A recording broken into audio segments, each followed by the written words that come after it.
a consternation and a kind of almost like a revolution in the field that people actually thought, oh, could I be right or wrong? And it occurred to me then that if you asked an AI researcher, what if you succeed? Nobody in the field had really thought very much about that question, because we were all just dead set on making our computers a little bit less stupid than they were. And clearly this was a good thing. But now things have changed, and we see headlines like this from the Baltimore newspaper. And the question is, why? So this is not a new speculation. It goes back thousands of years that we would make machines that we wouldn't be able to control. So in case you're worried, I don't mean to worry you yet, right? Just because there's scary robot pictures and so on. So I want to show you some actual robots or simulated robots. So this is the state of the art today. This is actually a very impressive demonstration from OpenAI of two simulated robots that learn to play soccer. One learns to be the goalkeeper, one learns to score goals. And this was just, an hour or two of reinforcement learning, starting from a point where the robots were less physically capable than a newborn human baby. They had absolutely no motor control capabilities whatsoever. So they had to learn to move, to sit up, to stand up, to walk, to find the ball, to kick the ball, and so on. So they really, if a human baby in 2 hours was playing soccer in the garden after they were born, you'd be pretty impressed, right? So this is a very impressive ab initio demonstration of reinforcement learning capabilities. But not all is what you see, just like in the magic presentation before. In fact, something else is going on. It appears that the blue guy is trying to score goals and the red guy is trying to stop him. So we kept the blue program exactly the same. We did not change it at all, and we just changed the red program. Could we make a red program that would do a better job of preventing the blue guy from scoring? So let me show you what that program looks like. It consists of falling over and then waggling his leg in the air like this. And now notice what happens to the blue guy, right? He's completely incapable of scoring a goal. In fact, most of the time, he can't even kick the ball at all, right? He gets, okay, gets up. And, for an English person who grew up watching England lose on penalties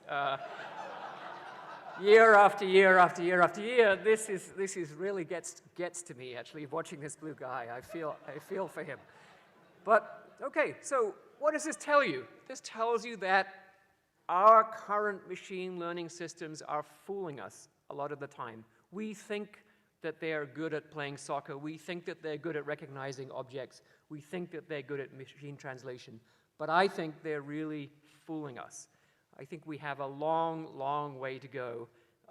And I think actually we need to look very carefully at what our systems are actually doing, not what they appear to be doing, that we would like them to be doing. So we're not really looking carefully at what's going on. Fortunately, not everything in AI is just deep learning, and I think there is a movement now to bring in some of the older and I would say really essential ideas. So here's just one thread. This is probabilistic programming systems, and this is the growth in PPL papers over the last decade or so. So you can see that there is stuff happening in AI other than deep learning, and it's very exciting and it's accelerating very fast.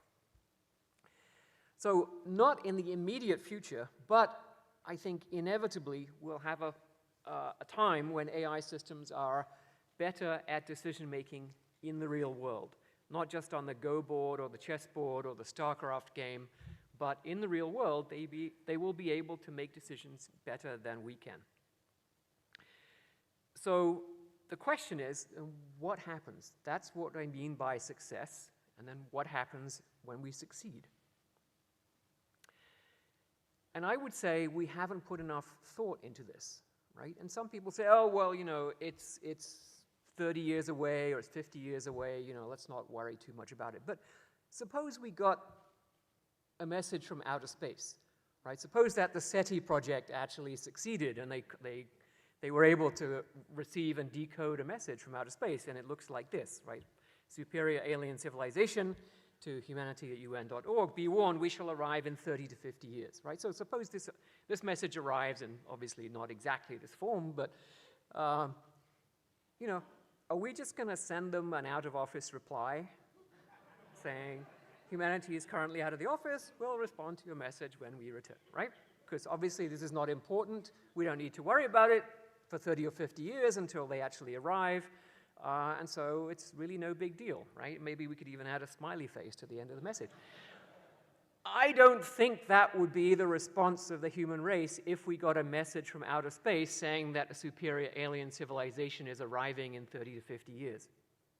And I don't think that should be the response of the human race to the probability that I'm actually more conservative. I think it'll take longer than 30 to 50 years. But the vast majority of AI researchers believe that superintelligent machines will exist within 50 years' time. So this is not a wild speculation. This is not just Elon Musk and those people who don't know anything about AI, even though he does, right? This is all of you guys. You all believe this, right? If you really believe that superintelligent AI was impossible, that would be like, you know, cancer researchers saying, oh, we'll never cure cancer. Right? We're just sucking up federal funds. It's okay. You know, just keep giving us money, but we're never going to cure anybody. Right? I'm sorry. You don't believe that. I don't believe that. And yet we're not paying much attention to the obvious logical consequences of it. So let me try to figure out what we're going to do about it. Okay? The natural reaction to the prospect that we're actually going to have superintelligent AI is to say, oh, well, then I guess we lose, right? So Alan Turing is completely matter of fact about this. We should have to expect the machines to take control. That's what Alan Turing said. He provides absolutely no remedy whatsoever, okay? But I think we can't be as fatalistic as that. I think we have to understand how would we lose control, why, and could we do something differently? And I think the reason we would lose control is because we have the wrong model for how to build AI systems altogether. So let me remind you what the standard model for AI is. Right? Standard model is human specifies the objective, like here's the discounted sum of rewards. Machine says, okay, I'm on it. Right? Now we know this model doesn't work because we can't specify the objective correctly. Right? And I should mention, it's not just our model. This is the same model as control theory, where you minimize the cost function. In statistics, you minimize risk. In operations research, in fact, this is borrowed from operations research, you maximize the discounted sum of rewards. In economics, you maximize a welfare function or GDP or profit or whatever objective it is. All of these are the same basic standard model, and it's a bad model. And King Midas could tell you that because he said, okay, here's my objective. I want everything I touch to turn to gold. The machine said, righty-ho. In fact, it was the gods in his case. They said, righty-ho, there you go. And then his food and his drink and his family all turn to gold, and he dies in misery and starvation. So it's a bad engineering model because the smarter the AI system, the worse the outcome, right? We're protected up to now. Actually, no, until recently we were protected from the badness of this engineering model because our systems were really, really stupid. And they were almost all in the lab where they couldn't do any harm anyway, right? But now they're out in the real world. For example, we have little learning algorithms in social media. And they were set up to optimize something like click-through, engagement, whatever you want to call it. And I think the original thought was, oh, that's great, you know, they'll learn what people want.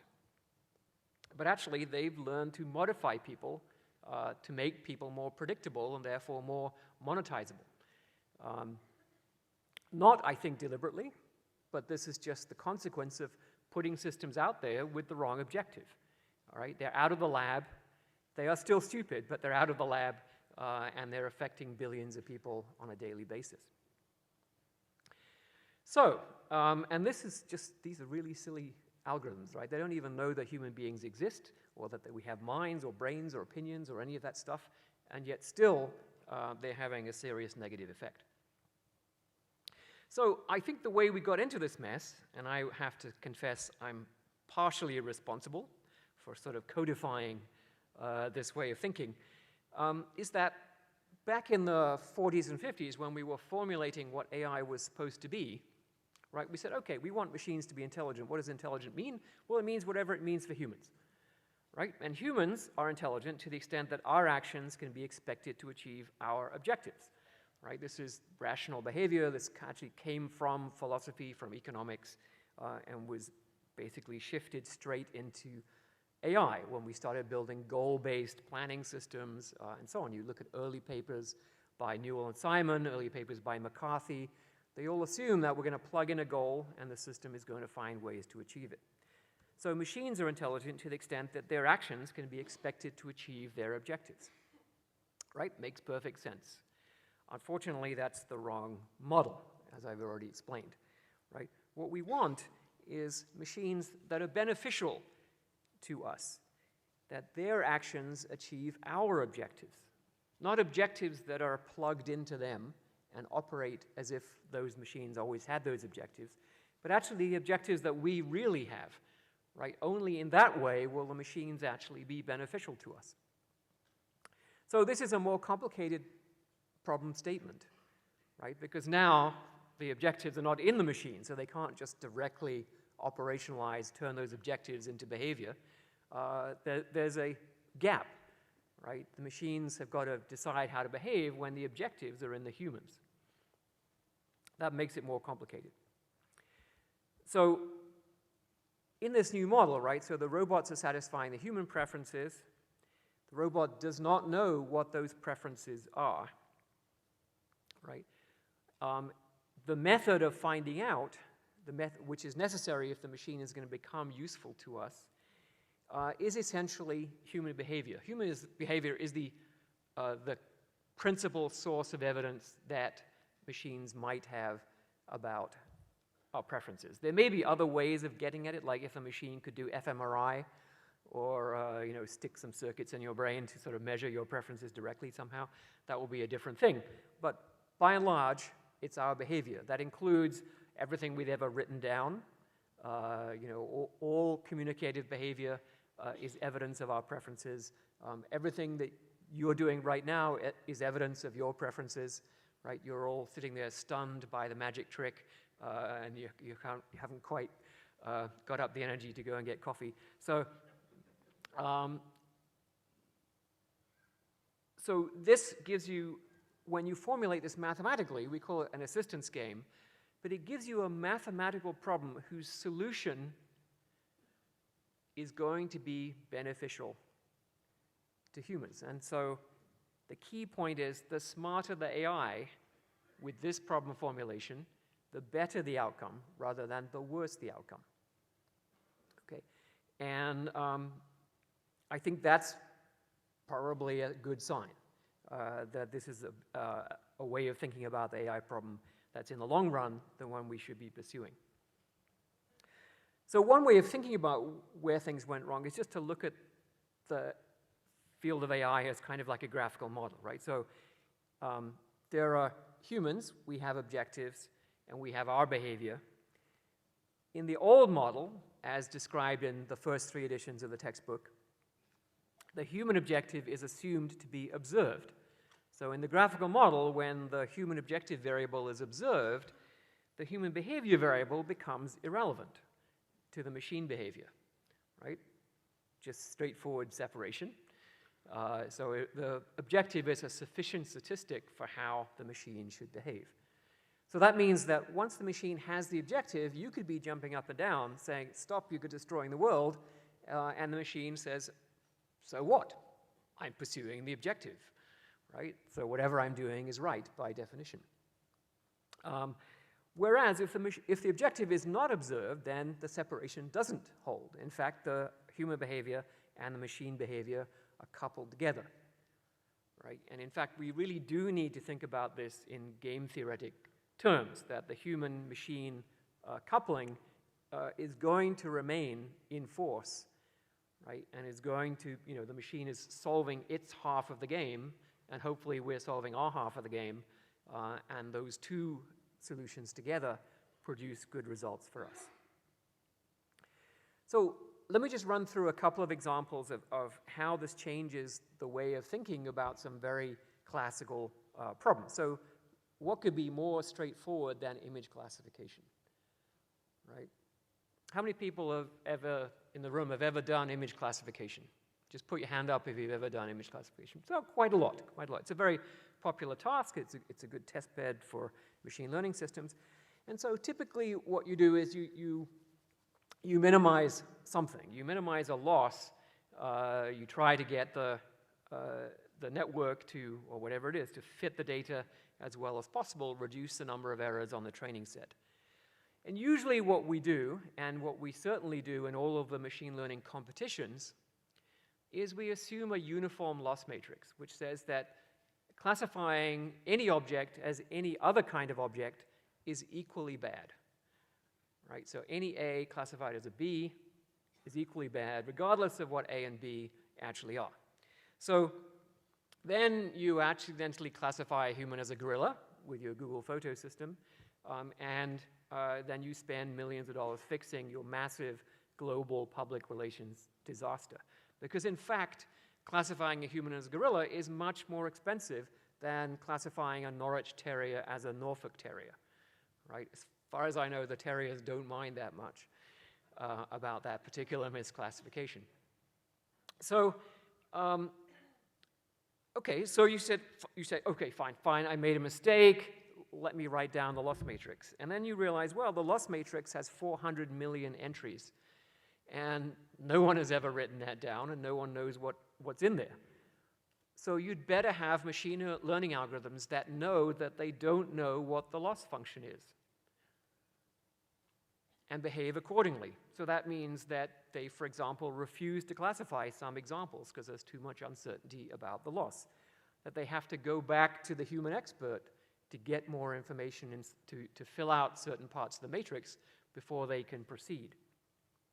We don't even know yet how to write down a prior probability distribution over that 400 million entry matrix, right? So there's a lot of research to do to make this kind of system work the way that it should.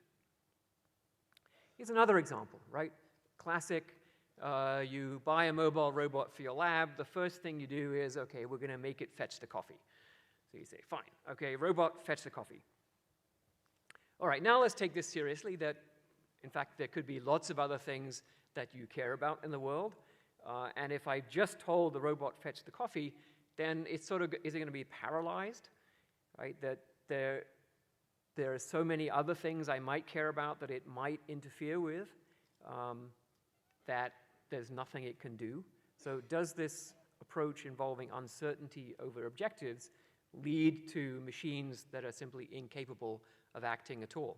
Well, not quite, because for a while, actually, going back to some papers by John Doyle and Mike Wellman, there's this idea of ceteris paribus preferences. So what fetching the coffee means is that I prefer to have coffee, all other things being equal.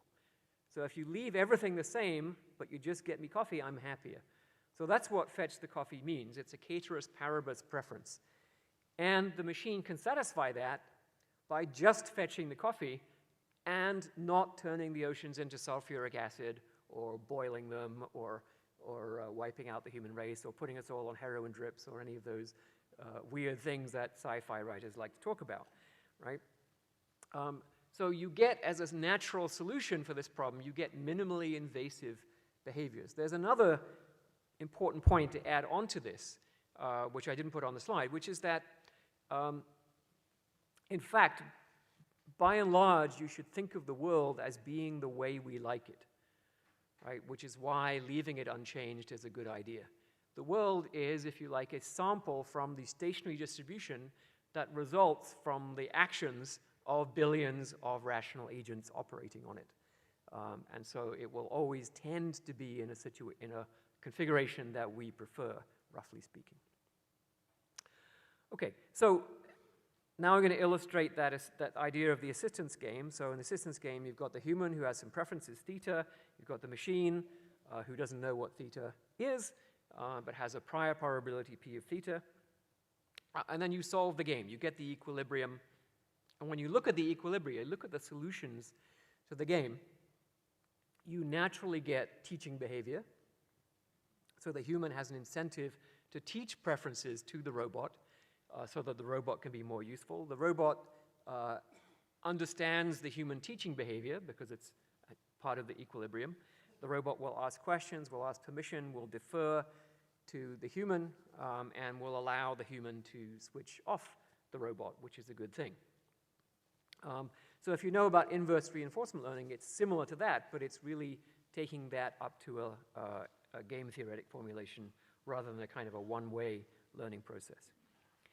So here's a very simple assistance game, about as simple as we could devise. So the world is really one-dimensional, right? There's really just paper clips and staples, and it's how many paper clips versus staples that you have. So the human reward is theta times the number of paper clips and 1 minus theta times the number of staples. So theta is the exchange rate between paper clips and staples. So here we have theta is 0.49, so a paper clip is worth 49 cents, and a staple is worth 51 cents, if you want to think of it that way.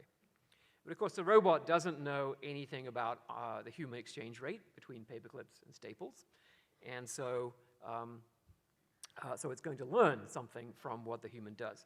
So we'll set up the game with just the human gets to make one of 3 choices, right? So he can make 2 paper clips and no staples. He can make 1 of each, or he can make no paper clips and 2 staples, right? So those are the choices for the human. And then the robot gets to make some paper clips and staples after that. Now, if the human were just by themselves, right, just making the paper clips and staples, and the human has a 49-cent valuation for paper clips, then making 2 paper clips will be worth 98 cents, making 1 of each would be worth $1, making 2 staples would be worth $1 so the human would make the 2 staples. Obvious, okay? But now the robot gets to go, and the robot can choose to make 90 paper clips, 50 of each, or 90 staples, okay? Now, if that's the robot that you have to work with, what should the human do? Okay, well, you have to solve the game, and this actually goes, 2 rounds of iterated best response solves the game very straightforwardly, and the solution is that if your theta value is between 0.446 and 0.554, then it's optimal for the human to make 1 of each, and then the robot will make 50 of each, and that gives you the best possible solution. Okay, so the human actually is doing a teaching behavior here. The 1-1 is actually coding information about theta in order to communicate it to the robot so that the robot knows what it is that the human wants. Okay, so this is a very simple example of how teaching and this idea of coding a behavior, and then as you make the games more complicated, the same basic principles apply. Let me illustrate this point about allowing the machine allowing you to switch it off. So in the old way, right, so the standard robot that is a goal-based robot where the goal is fetch the coffee, if that robot is intelligent enough to realize that it has an off switch, and that if the off switch is pressed, then it won't be able to fetch the coffee, right, then the rational strategy for that robot is to disable the off switch so that it eliminates one failure mode in the plan for fetching the coffee. And this is just a logical consequence of having a goal to fetch the coffee. It doesn't require any innate self-preservation. It doesn't require any emotions or any of those things. It's simply a logical consequence of having a goal. So we want to avoid machines that will immediately disable their off switch, because that's sort of, that's usually how people think we're going to solve this problem is, oh, you can just switch it off. Well, of course, you can't just switch it off any more than you can just beat Deep Blue, or you can just play the right moves and you'll beat AlphaGo. Well, yeah, theoretically, you could do that, but the machine has already thought of whatever it is that you're planning to do. So if we formulate this with the view that the machine is uncertain about the goal, then, in fact, the machine will allow us to switch it off. So here's a minimal model of that idea. So basically, we're going to have a machine that can either act or allow us to switch it off. And if we don't switch it off, then it can act, right? So it can choose to just act, or it can choose to let us switch it off. So why would it choose to let us switch it off? Well, let's have a look. So here is the robot's initial choice, right? So it can switch itself off. So that's the branch to the right. So it can commit suicide, and we'll say that we'll fix the value of that to be 0. And then it could press the big red button, right, which maybe starts a nuclear war, or maybe it just makes coffee, right? So there's uncertainty about the value of the big red button. And I've illustrated that by this little Gaussian distribution. And some part of that Gauss distribution is negative, meaning it's even worse than committing suicide. But the majority of it is slightly positive. So if this was the robot's only choice, it would just go ahead and press the big red button and start the nuclear war. Okay, so we're going to give it another choice, which is to wait and let the human switch the machine off, right? So now the human can say, all right, switch off the machine, utility value 0, or go ahead. Now you might say, well, why would the machine do this, right? I mean, the machine can switch itself off. What does it gain by having the human do it? If it's a good idea to do it, it should just do it, right? But that's an incorrect way of thinking, because the human switching the robot off and the robot switching the robot off are different. Because when the robot's doing it, it's because it doesn't have anything better to do in life. When the human's doing it, it's because the human doesn't like what the robot was going to do. And so the human doing it carries information from the point of view of the robot about the human preference function.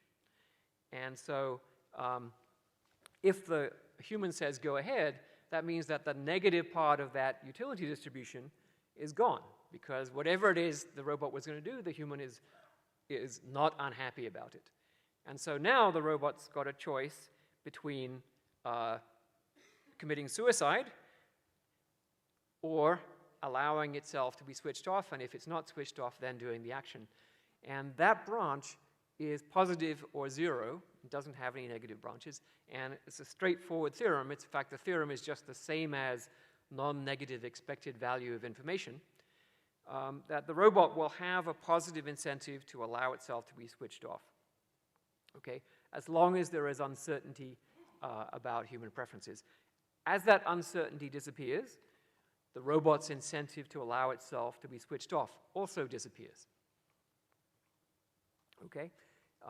And you can show that under certain assumptions, this robot is going to be provably beneficial. In fact, it's almost sort of trivial, right? This robot is going to do what the human wants, right? Whatever happens, and that's what we like. Okay, so we are working on some of the research problems that are that follow obviously from this way of thinking about how AI should be defined. So we're thinking about how do we solve these assistance games, and there's actually quite a rich area of algorithmic research there. We also have to redo all the chapters of the book. So, and we're in the unfortunate situation, we had to publish another edition because the old one was 2010, and a few things have happened in AI since 2010. So we had to do a new edition. So the new edition says, okay, everything we told you about AI last time was wrong. This is the way we should do AI now. Unfortunately, we don't have anything new to teach you yet. So we're going to teach you all the old stuff, but just remember that it's all wrong. Okay, so that's a difficult time to be doing the book. So we have to redo all those different areas of AI that assume a fixed objective. Okay, unfortunately, that's pretty much all the areas of AI, right? So we have to redo everything. You know, we have to redo combinatorial search, constraint satisfaction, planning. All of these assume a fixed objective and need to be generalized in this way. The one possible exception is perception.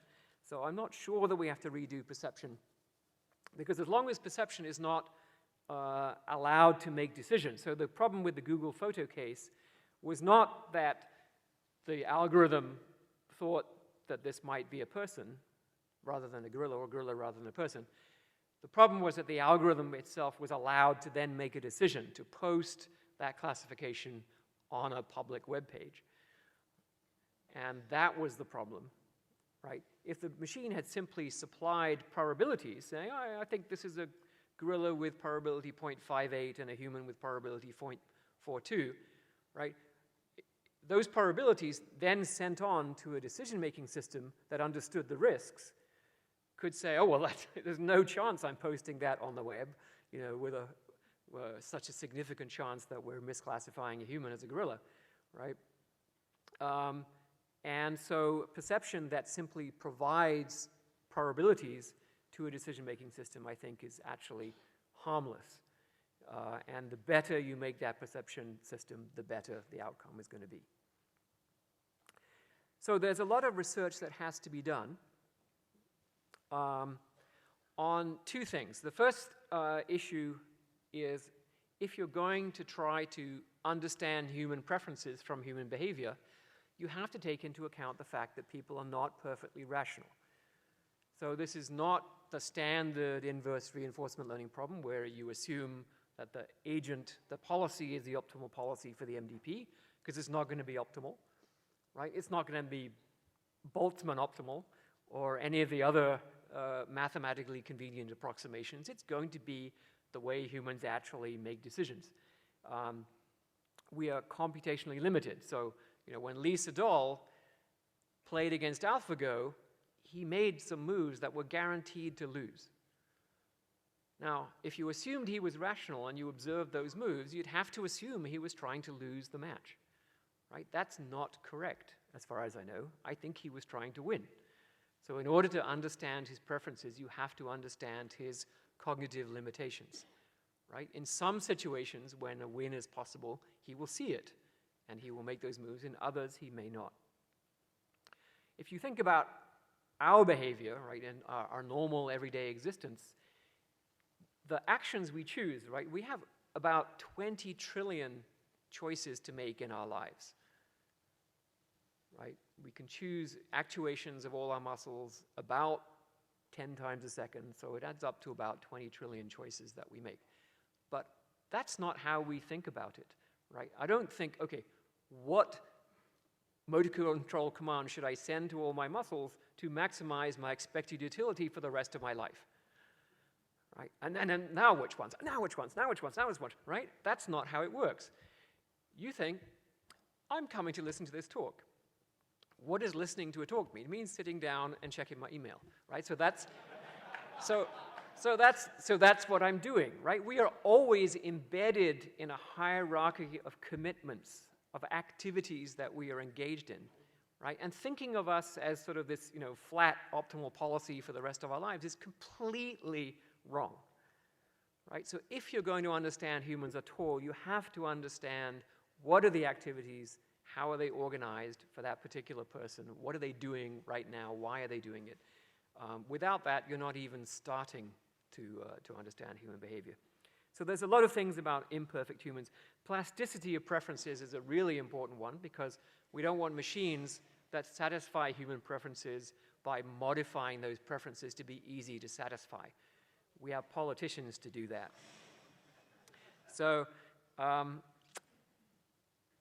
another set of questions that we have to answer as AI researchers is, how do we satisfy the preferences of many humans?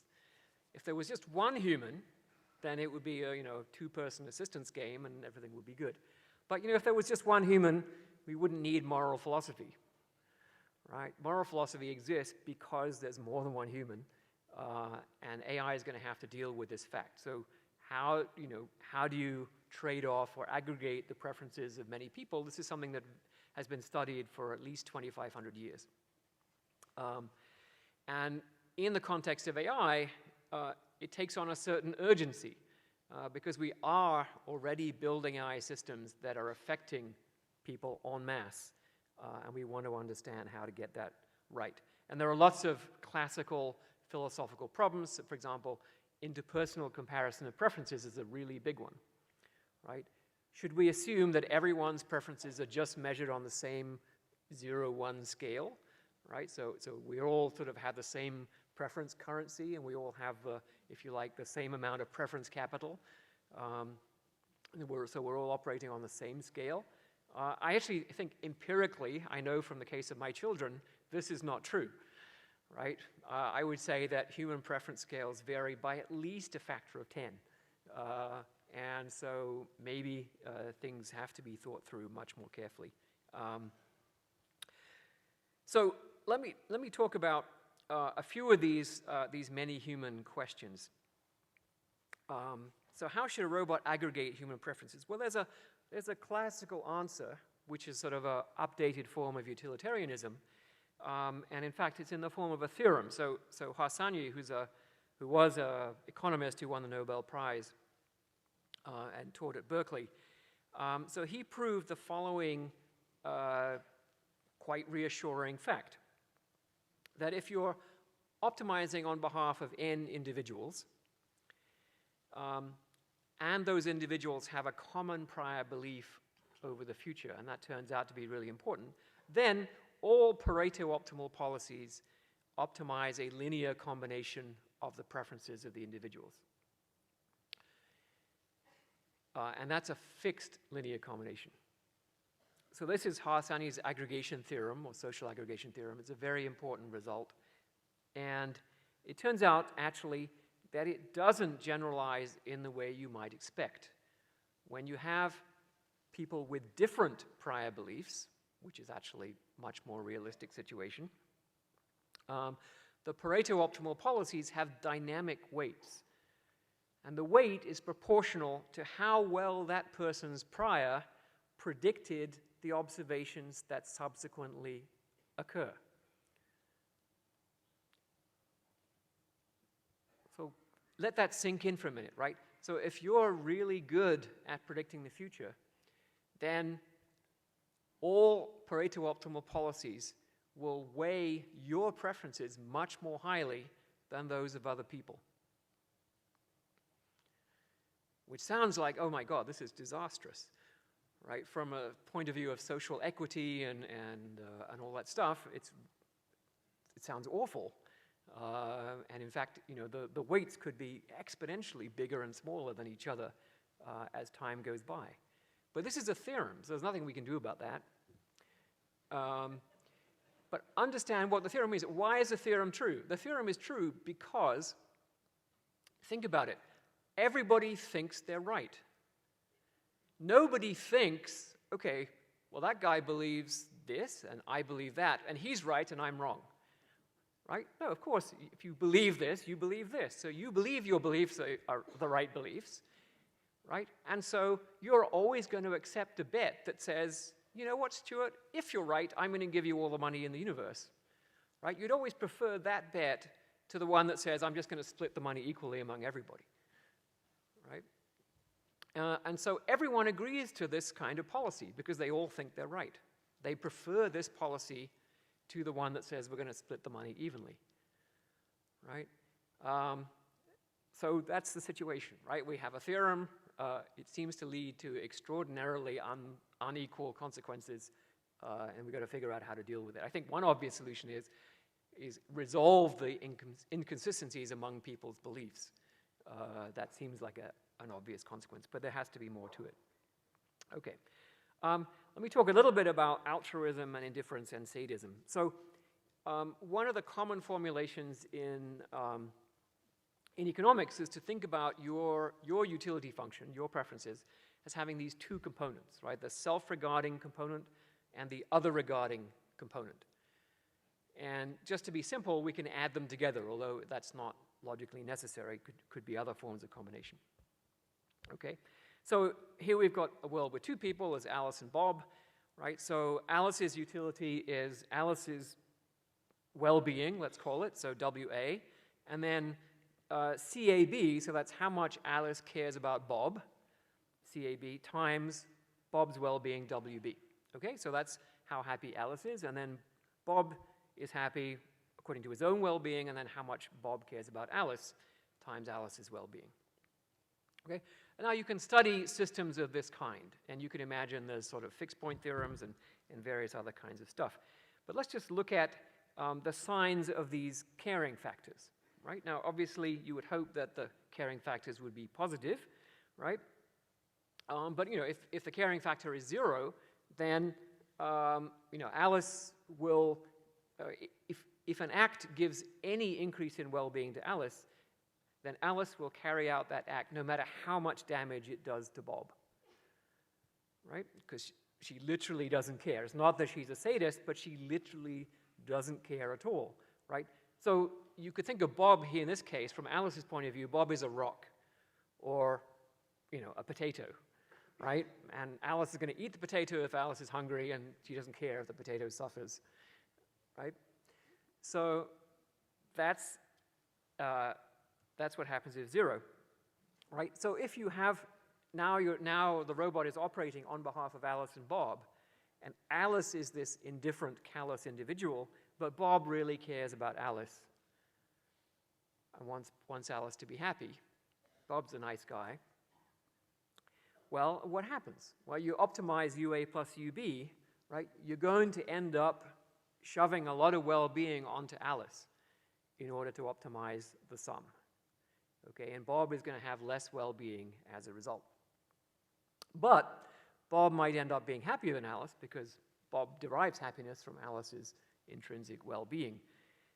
This actually is a very normal situation, right? So Alice here is a newborn baby, and Bob is Alice's dad, right? And this is completely normal. Alice couldn't care less about Bob, and Bob cares a great deal about Alice, and this is how things end up when you're a parent, right? We all know this. So, okay, but if you have negative, right, if the caring factor is negative, then you've got what Harsanyi calls sadism, right? That Alice actually derives well-being, or happiness, I should say, from negatively affecting Bob's well-being, even if it does nothing for Alice's intrinsic well-being, right? So this is just inflicting misery on Bob is something that makes Alice happy. And Harsanyi says in this case, we should actually not include that term in the overall aggregation maximization, right? So he says, no amount of goodwill to individual X can impose the moral obligation on me to help him in hurting a third-person individual Y, right? So this is one place where maybe the AI researchers will have to put our thumb on the scales of morality, so to speak. So as if we discover that someone's behavior is deliberately inflicting pain, so I think if you look at online chat rooms and trolling and all that kind of stuff, there is a lot of deliberate infliction of misery on other people for no intrinsic gain to the person who's inflicting it, then we should zero out those kinds of preferences and not implement them. Okay, so that sounds good, and I think most people would agree with that, and Harsanyi certainly agrees with that. But now there's a complication. So when you look at what happens with typical human preferences, it's been known, so Veblen wrote about this at the end of the 19th century, and then Hirsch in the 60s, I think, this idea of positional goods, that, you know, a house is a house. You have a nice house, you have a nice house. But it derives a lot of value for you if it's nicer than other people's houses, right? Why do people drive around in shiny Porsches?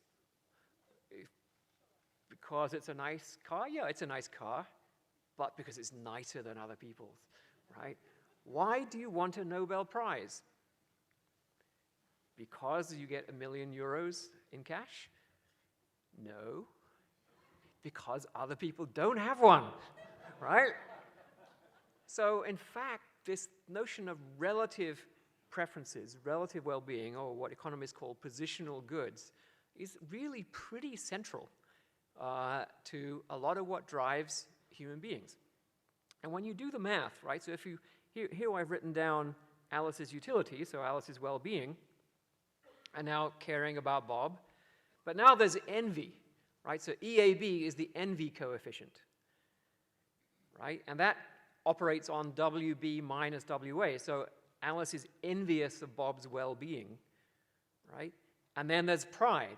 So PAB is the pride coefficient. So Alice is proud that she has more well-being than Bob, right? And now when you just rearrange that equation, you see that Alice's attitude to Bob's well-being has these negative terms. So EAB is a negative term on Bob's well-being, and PAB is a negative term on Bob's well-being. So envy and pride operate mathematically exactly like sadism. Right? Now, we all just agreed that because sadism is a negative coefficient on Bob's well-being, we should zero it out. Right? Now, are we going to zero out the well-being, the envy and the pride? Right? Which sort of zeroes out maybe 2/3 of everything that people care about. Right? That's a pretty serious. So I should tell you this story actually, Jeff. So I was giving this talk, and Jeffrey Sachs was in the audience. So Jeffrey Sachs is a very famous development economist, and so he advised many countries on how to pull themselves out of poverty and so on. And I think he said he was in Bangladesh, and there'd been a huge flood. Lots of people had died, and he was talking to this farmer.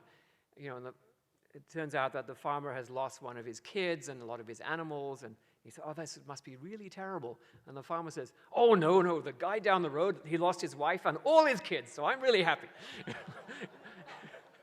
Right? So, you know, and Jeffrey was a bit taken aback, but it just goes to show that positional goods are a really significant part of people's intrinsic happiness. So we have to be careful before we zero those out and think about that hard. Okay, so if you're interested in learning more about this, I wrote a book in October called Human Compatible. And then some of the stuff is going to be appearing, so I thought you might like to know, the 4th edition is on its way. I just finished it yesterday. Yep,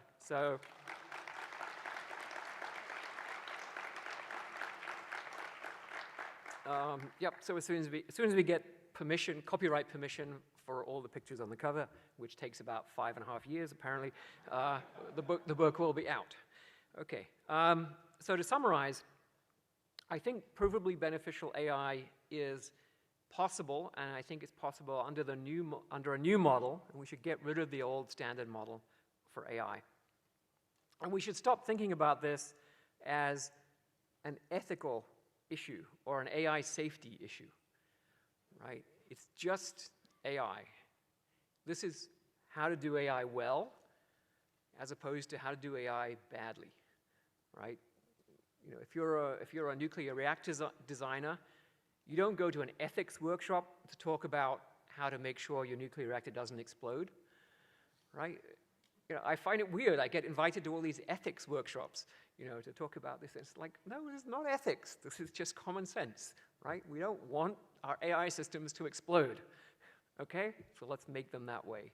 So there's lots and lots of research to do. So theoretical work, you know, on the AI side, you know, modeling of how do we model preferences, how do we infer preferences of the algorithms that solve these games, you know, and then the real practical stuff, you know, so people are already thinking about how do we make self-driving cars that operate in this way.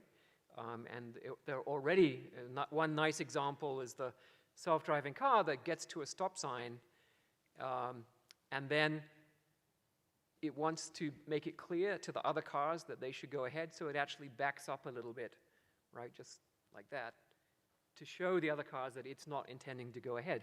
And that solution falls out as a solution of the game, right? It's not something that we programmed in or invented. It's just a solution of the game that you formulate.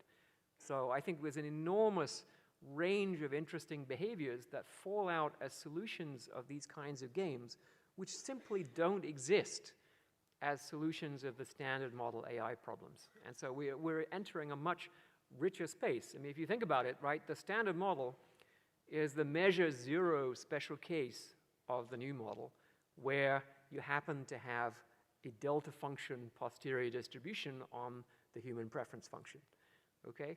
And that's an extremely rare and unusual situation. And it's not surprising that when you're in the more general situation, the range of behaviors open to you is much larger.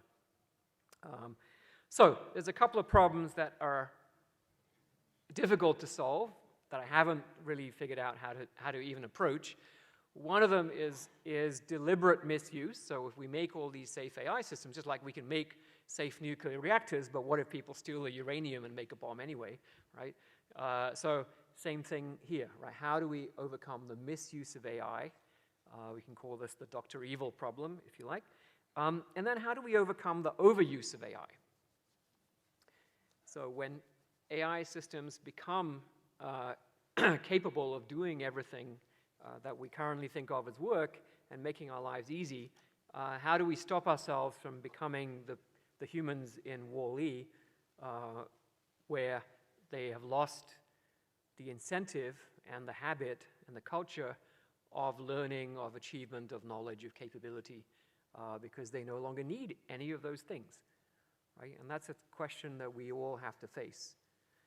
And if you're interested, there's a nice story called The Machine Stops, written by E.M. Forster in 1909, and it's actually free on the web. And he anticipated all of this, and that was an early warning to us that we mostly ignored. Thank you very much.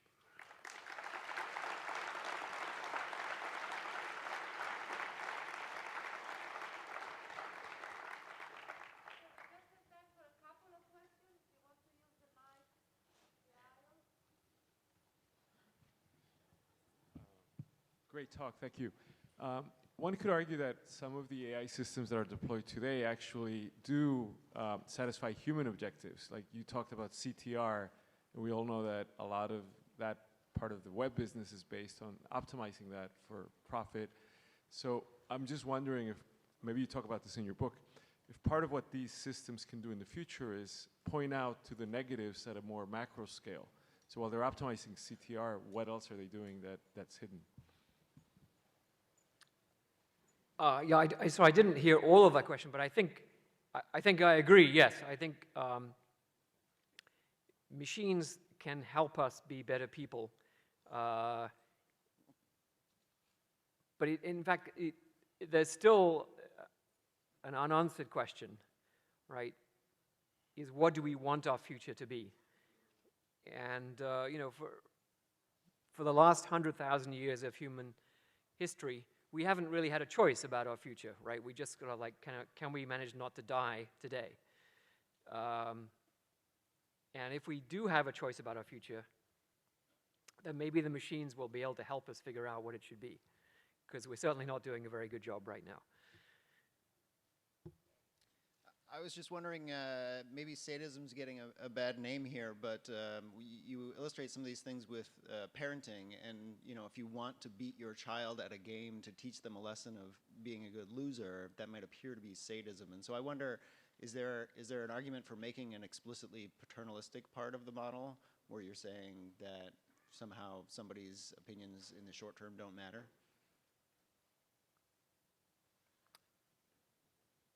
So, yes, I mean, there can often be a conflict between short-term and long-term preferences, and part of what the machine has to understand is how are we making that trade-off.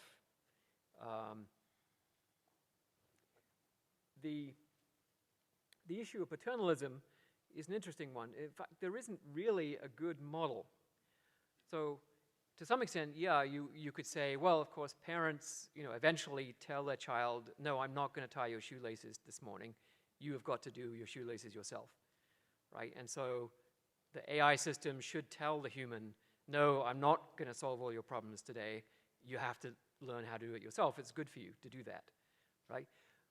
But saying that the AI systems are then in the position of being our parents, that's not the situation we want to be in. We don't want to be the child to the AI system being the parent.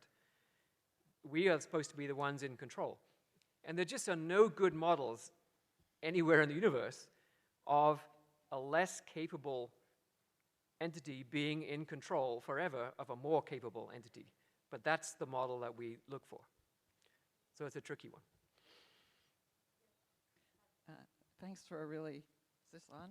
Can you hear me, Stuart? Yes, Yeah. Barbara, Okay. hi. Thanks for a really interesting talk and new model. Before I get to my question, I just want to note, if people haven't read Marge Piercy's He, She, and It science fiction novel, it really melds with what you're talking about, Stuart, so I recommend it. It's from the early 90s, so it kind of was when you did your book.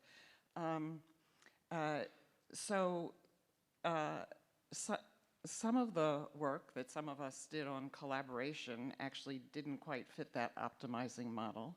And I noticed your long list didn't include, of the old model in your textbook, didn't include that. I bring it up because I'm a little worried that you're still focusing on utilities and maximization. There are other ethical theories and moral theories. And I'm also a little worried, but I'll put this as the question. Have you thought about societies, governments, social organizations? So much as collaboration isn't the sum of individual plans, many humans aren't just the sum of a bunch of individuals. And I'm wondering if you're thinking about that as you think about these new models. Yeah, I think those are very good questions. And there is some in the book about the different moral theories. So roughly, there's the utilitarians, there's the deontologists, and there's the virtue people. And I guess I've tried very hard to see ways in which the deontological approach isn't simply an implementation of the utilitarian approach, but it just seems to me that it is. And Mill goes on at great length. He says, of course, you don't just maximize utility. Of course, you follow moral rules. But the reason you do that is no different from the reason that a sailor uses an almanac when he goes out on the sea, so that he doesn't have to redo all the astronomical calculations.